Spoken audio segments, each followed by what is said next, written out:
need to become more aware of hidden advanced technologies that, if made available, would completely change Earth 3D paradigm with revealing free power and energy systems, reverse of aging and disease, end of poverty and slavery, clean air, food, and water.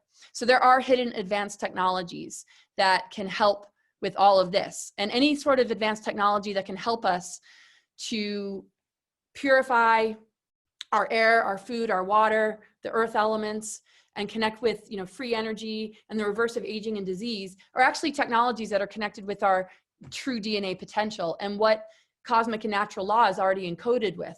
So advanced technologies that are benevolent aren't based in mind control or reversals or replacing our own innate abilities, because we ultimately are the most advanced technology. But what it might do is like help kickstart us. And then once we get in the flow of it and we kind of like get back into remembrance, then we begin to upgrade and our dependency on anything outside of us begins to cease. So the benevolent technologies would be a temporary thing to get us kind of back in the right flow and circulation in order to be able to step into it and begin to do it ourselves. So clearly there's a war over consciousness, and that's just been going on for so long. And it's in just the galactic history that brought us to where we are today. And it really does come down to tyranny versus, you know, freedom. And it's so beyond politics when we're dealing with like a deep state, and we're also dealing with, you know, our personal liberties and our rights. And this is the biggest priority right now, is that we're not baited into, you know, the news and just these events that are taking place that are like really stealing from us. And so freedom has to come from within. No matter what's going on in the world, we can claim freedom within ourselves. We can determine that we have a free mind. We're able to think for ourselves. We're able to step back and ask questions and research and dig deeper. We're able to step back and face things that are, you know, less than comfortable, and have the freedom to explore what that means, you know, igniting our intuition, igniting our higher mind to give us the remembrance. So freedom is a choice, really. I mean, we have to claim it first within to see a world outside us kind of reflect it back. But as we see with these other agendas, it's wanting to do the opposite.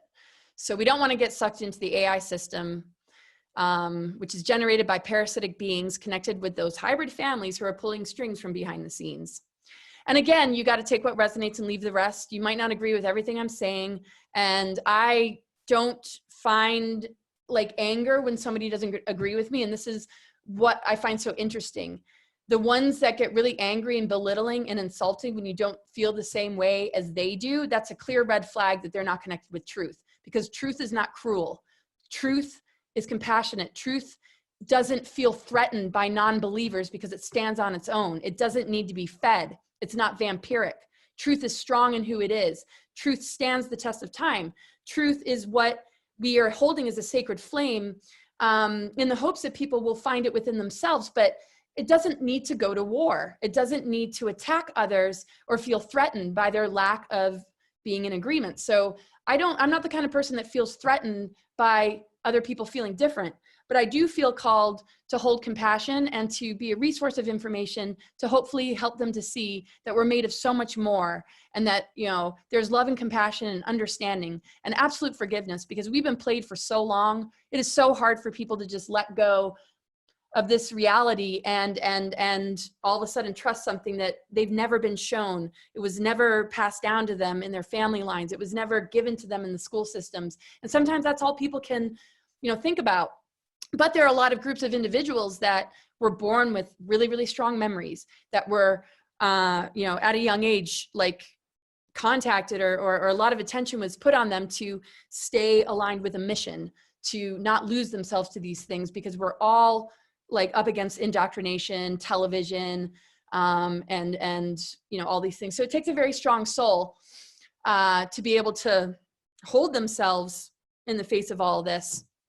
But we're all here to help each other, and we all have our times of just doing really well with it, and sometimes we you know, kind of fall apart a little bit. So, you know, it's not a contest, it's not an ego competition here, but you know, we can draw on each other's strengths We can empower, you know, the weaknesses, because really they're not really weak.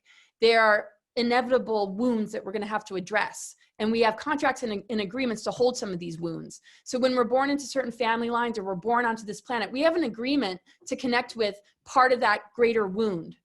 In order to say, okay, I'm going to take that wound and I'm going to live through it. I'm going to let it kick my butt and I'm going to rise above it, because that's my contribution to the collective. So we take those wounds and we take those weaknesses and we can form an alliance with it, where we can understand, hey, this is my mission. So if I'm dealing with, you know, an illness, an injury, a negative toxic relationship, or a stream of them, or some sort of targeting from the outside, mine was, you know, being targeted to go off Mars. I see that as my challenge and my mission. I'm here to overcome it, to help humanity. I'm not here to be victimized by it. I'm not here to be crushed by it. I have an agreement to it, because this is where I'm going to set myself free. Because in the face of something trying to take away my own personal rights to be on the timeline I want to be on and be a sovereign being, that threat or that force that wants to pull me away from it is going to remind me to rise into more of who I am in the face of it. And so we need to remind each other. And there's a lot of people out there that, you know, are going to benefit from our strength and our example when we take those adversities in our life, when we take those patternings that we might have experienced from our parents, or some of the traumas from our childhood and past lives that we're still trying to recover from. And we step into that spirit warrior mode, knowing that we came here to overcome it, because we weren't going to escape being born into some kind of wound, whether it's personal or collective. We can't escape the collective wound. But this is where we need to, like, empower ourselves. Most light warriors and starseeds are born into very, very difficult circumstances, because they are rising above it and bringing a lot of souls with them that might not know how to set themselves free otherwise. And that's because of the net, because we don't have direct connect with our higher consciousness as easily as we could. But if we're coming from different places in the timeline where we remember what life is like outside of the net, you know, those are the people that have come to Earth to break through. And this is what this window time is all about. So it's not just doing the inner work. We're also in a significant time in this window period where, you know, this is absolutely available. And that's why we're seeing just, you know, everything getting a little bit more intense right now. And I'm sorry, my slides aren't like more colorful or well put together, but hopefully, yeah. Hopefully it's not making too much of a difference to everybody. Okay, yeah, New World Order versus Ascension. And Ascension is the kind of thing that, like, gets confusing for people. We can't lose Ascension without having some sort of loss of self. I mean, this is available to everybody. It's not just for a chosen few. I mean, but it's a self-discovery. I mean, Ascension is switching on dormant strands of DNA, understanding the fullness of, like, all that we are. We're multidimensional beings. Ascension is blossoming into that. Ascension is moving through the mind control and the ancestral patterns and the societal programs and all that kind of stuff, and reaching into way more of who we are. The New World Order wants to just continue to pull the carpet from underneath us. And every time we're about to take a huge leap is usually when a false flag happens. And they understand the astrology. They understand, like, important dates and times to do ritual, to trip this up. There are overlays of negative grids and reversals that they're feeding through these dark practices. And that's why they, you know, do them. And it happens a lot in our own life, you know, where we're about to create a huge breakthrough, or we're feeling like we're doing well. And then all of a sudden, like, an event happens, or somebody in our life, you know, is targeted to target us, and we get all tripped up. And I talked about that yesterday. And that's the time that we have to breathe through it, knowing that, you know, a spiritual path is not an easy path at all. But the more awareness that we hold, the more we can understand, you know, what one another is going through. And it's really important to understand the dark technologies that have been used and how long, you know, we've been connected into it. I mean, Ascension is really jumping off an artificial timeline that we are in a lot of ways born into, but we are born into both. And so there's sort of both. There's that overlay that's connected to the mind control, the indoctrination, but then there's our own experience. You know, it might be something that we easily break out of, you know, the indoctrination when we go maybe hiking for a couple of weeks, or we go off into the wilderness, or we go do some plant medicine, or we go travel the world. I mean, we can set up all sorts of positive opportunities for ourselves, you know, to break through that. We've been given that ability. but we're you know, up against that thing that just literally wants to, you know, vamp and steal. And again, it wouldn't exist if we weren't feeding it. And when we seal up the wound, when we come together in unity consciousness, and those openings and those fractures are sealed up through love and unity, that parasitic energy has no ability to feed it. So that's how it heals, by us not feeding it. And it's not that it's going to heal and transform and just wake up. Some humans will, though, that have been blackmailed, and that find a way to return. But the soulless entities and the demonics and the things that are parasitic naturally fall away when it's not given a food source and it's not given an opening to feed on. So it naturally becomes transmuted in our own being, because that's the shadow work. The shadow work has to do with breaking those kind of agreements, not being steered into those mindsets that allow us to stay attached to some sort of archonic influence, which then turns into major AI infiltration. So when we do the inner work, when we integrate polarity, we naturally transmute and transform this darkness. And then we break the connection with this dark cabal. And then we break connection with all the different tactics being used. We pull ourselves away from it. We're then able to transmute a lot of this stuff that we've been inhaling, like, you know, nanoparticles. We're able to transmute or neutralize implants. And we're able to reach these levels that can literally dismantle these dark technologies. And a lot of grid work has been happening on the planet too. And so the fact that we're in this window period also, you know, it's important that we recognize, you know, how much is on our side. Okay. Media has an important role in spinning disinformation and targeting humanity in a mass mind control operation. And that's just something that's just over and over again. It is directed it is a directed and emotional operation, psychological and emotional operation used against the public. It intends to incite people into violence and tell you how to think. It is used to derail important facts and cover up the news we need to hear in order to distract us and hook us in. Cosmic and natural law are encoded with our ability to create alchemy and transformation and mass healing. They constantly seek to fracture us because they thrive on the negative energy. And so many people know this already, but it's like recognizing our triggers. Our triggers are opportunities. But that's also when we're at a crossroads, in that moment where we're triggered. You know, do we give our power away? Do we seek victim consciousness? Do we want to blame somebody else? Or do we really, you know, do the inner work? Can we find some level of forgiveness? It doesn't mean that we shouldn't hold others accountable. It doesn't mean, you know, it's all up to us to heal. But in order to break the connection, which is all about the receptor having a plug into it, we just have to work energy in a different way when those triggers come up. And, you know, like honesty, transparency, being able to speak from a place of maturity about what it is we're experiencing. And so finding more like-minded people is incredibly important. And they're there. You know, there's no reason to feel isolated and alone in these times, because there's a loving community, you know, that they are out there. But we have to be very careful to and maintain boundaries and discernment, of course. I mean, what we're learning major lessons as humans is to not give our power away, to not put people on pedestals, to not look for gurus, to not look for saviors, but to look for community, to look for mutual love and respect, and to be that person that seeks to create that and seeks harmony and lives in strong integrity, you know, and then we can just come together and recognize our likeness instead of elevating a person or feeling lesser than a person. I mean, we all are made of the same type of stuff, but we all are very unique in our expression. You know, when we look at the zodiac, I mean, that's our unique map. We're given different expressions that are all elemental. And basically we're like puzzle pieces coming together to rebuild earth, air, fire, water, ether within our own beings, purifying the negative ego to then purify the outer elements on the planet. And so that is what happens when we repair DNA. As long as there's junk DNA, we're going to deal with chaos. We're going to deal with toxicity in our environment, and we're going to be easily messed with by these dark technologies because we're unconscious to the parts of ourselves that take us into a higher earth. So cosmic and natural law are encoded with our ability to create alchemy and transformation and mass healing. I said that. Okay, so starseeds are targeted.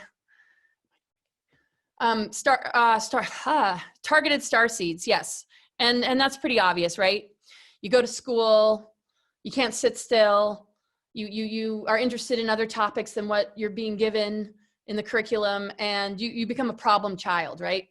And I kind of talked about some of those projections that people like walk around with. And so, you know, the souls that have come to help activate people and bring in just amazing insights and new information are just kind of thrown to the wayside. Fortunately, you know, there's a lot of homeschooling and there's just a lot shifting in terms of that. But yes, you know, I could go into vaccinations, but I think a lot of people are already quite aware of how that disables our ability to have that direct connect. But we can burn through all that. Everything can be healed. There's no DNA damage that we can't handle.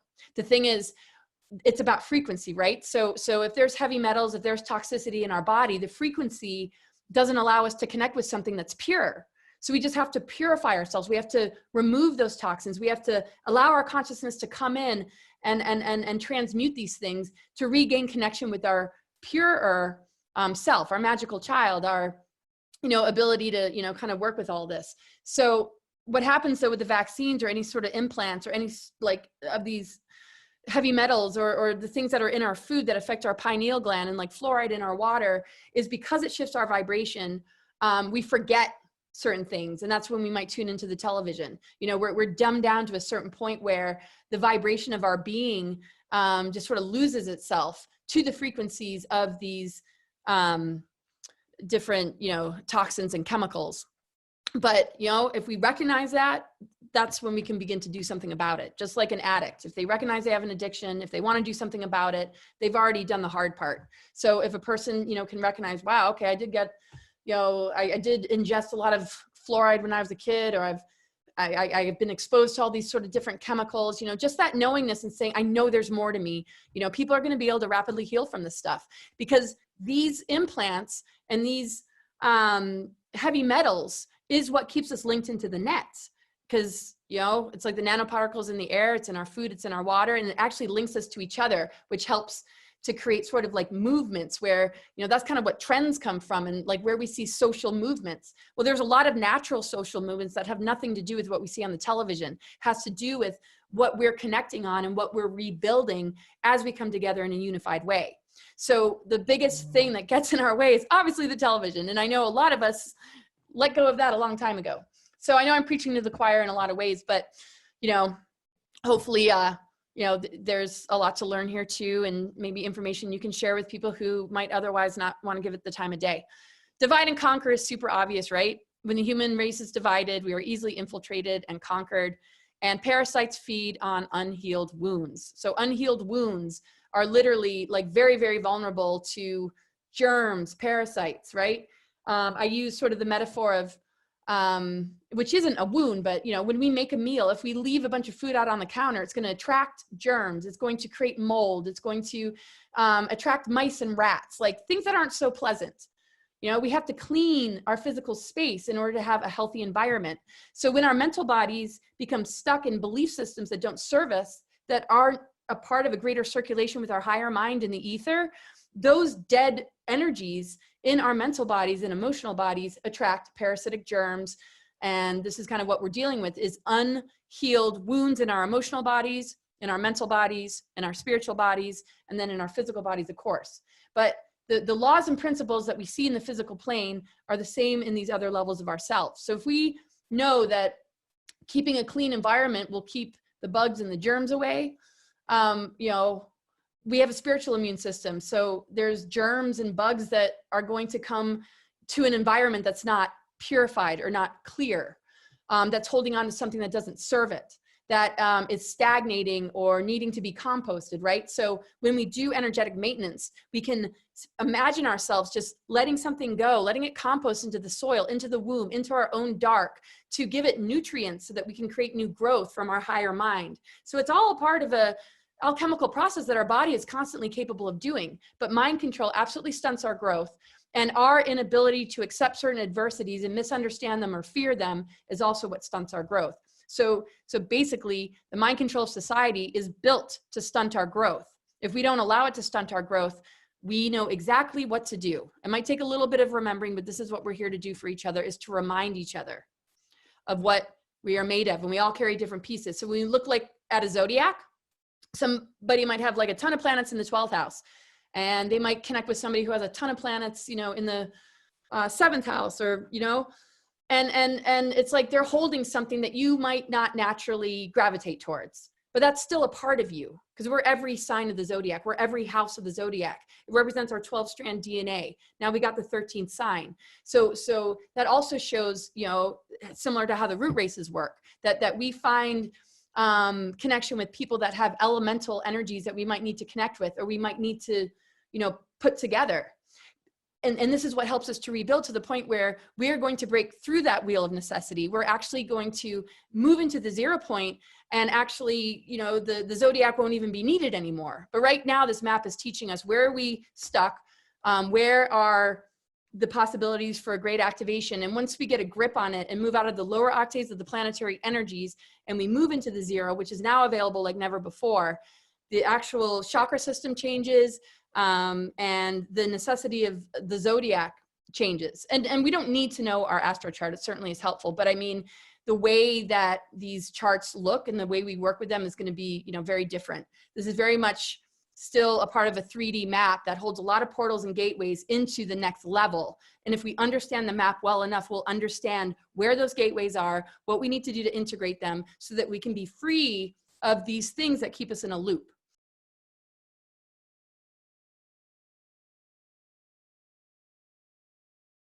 Portal to Ascension proudly presents the 2nd Annual Conference at Sea.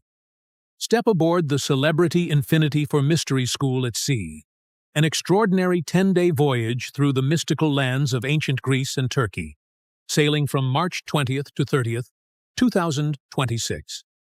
Journey through the sacred sites of the ancients, Nafplio, Heraklion, Rhodes, Kavala, Thessaloniki, Ephesus, Athens, and more, where cosmic wisdom, lost civilizations, and divine knowledge converge.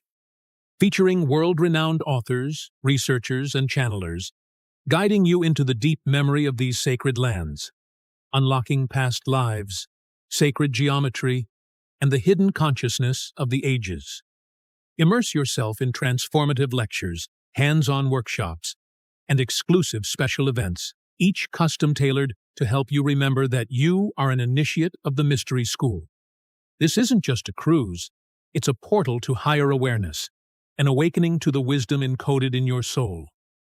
Are you ready to remember?